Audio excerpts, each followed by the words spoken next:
नमस्कार मु मोनालिसा स्वागत करुछि आपण माननकु आम कृषिर आउ एक सुंदर अध्याय को। आज भिडियो रे आमे आलोचना करिबा बिहन विशोधन विषय रे। आपण माने निश्चित भाव में जानिथिबे गोटे मंजी को आमे बिहन बोली कहि थाउ, किंतु सब मंजी को आमे बिहन कहि परिबा नाही। गोटे सुस्थ बिहन हबा पई गोटे मंजी पाखरे किछि भल गुण रहिबा दरकार, तेबे जाई सही मंजी को आमे बिहन कहि परिबा।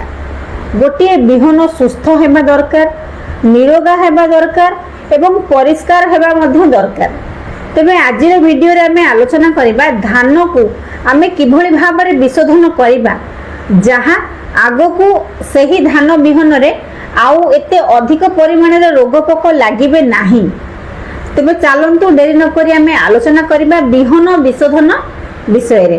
जदि आपण मानक पाखरे आम कृषिर एही भिडियोटी प्रथम थर पहुंचीची, दया करी आम कृषि यूट्यूब चैनल को सब्सक्राइब करंतु एवं भिडियोटी प्रथम रु शेष पर्यंत देखंतु।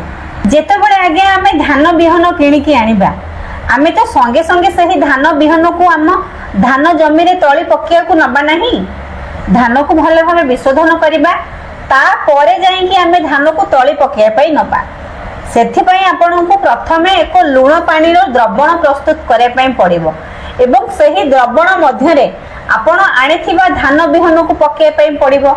जेतेबेले आपण सही लूण पानी रो द्रवण भितरे आपण आनिथिबा धान को पकेबे, देखिबे सही द्रवण भितरे जेतेबेले धान को पके सारिबा परे धान रे रहिथिबा काठी कुटा एवं अगाड़ी गुड़िक धान पानी रो ऊपर को भासीबो एवं संगे संगे आपण सही काठी कुटा अगाड़ी को छाणी की बाहर कर देबे एवं तळे जो बिहन गुड़िक आगे रही गला सही बिहन होउचे सुस्थ बिहन, निरोगा बिहन।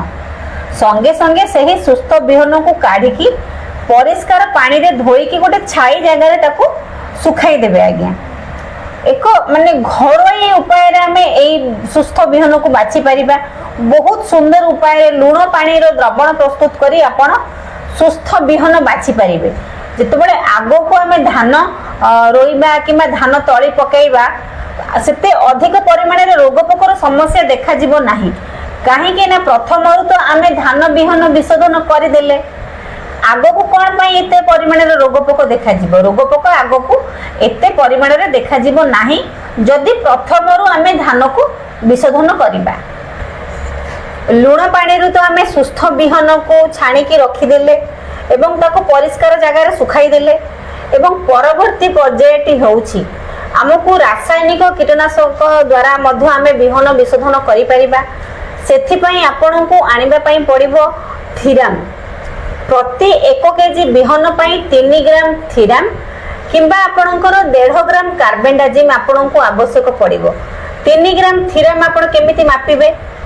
गोटे दियासिली खोल आज्ञा, गोटे दियासिली खोल रे आपण जेतेबेले थीराम टा फुल कर देबे, आपण जानिबे गोटे केजी बिहन पई गोटे दियासिली खोल रे आपण 3 ग्राम रो थीराम फुल कर दे कि सही धान बिहन रे मिसई देबे एवं ठीक 7 दिन परे धान बिहनटे तळी पकेया पई पूरा पूरी उपयुक्त होई जाइथिबो।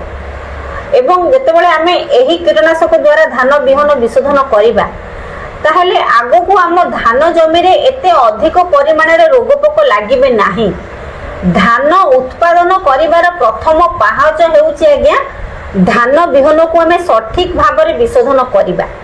जदि आमे धान बिहन को सठिक भाव रे विशोधन करिबा, आगो को हमकु एते परिमाण रे कीटनाशक खर्च करिया को पड़िबो नाही आम धान जमी रे, बा कीटनाशक प्रयोग करिबा को पड़िबो नाही आम धान जमी रे। आम धान गछटे सुस्थ रहिबो एवं आमे अधिक धान उत्पादन करि परिबा।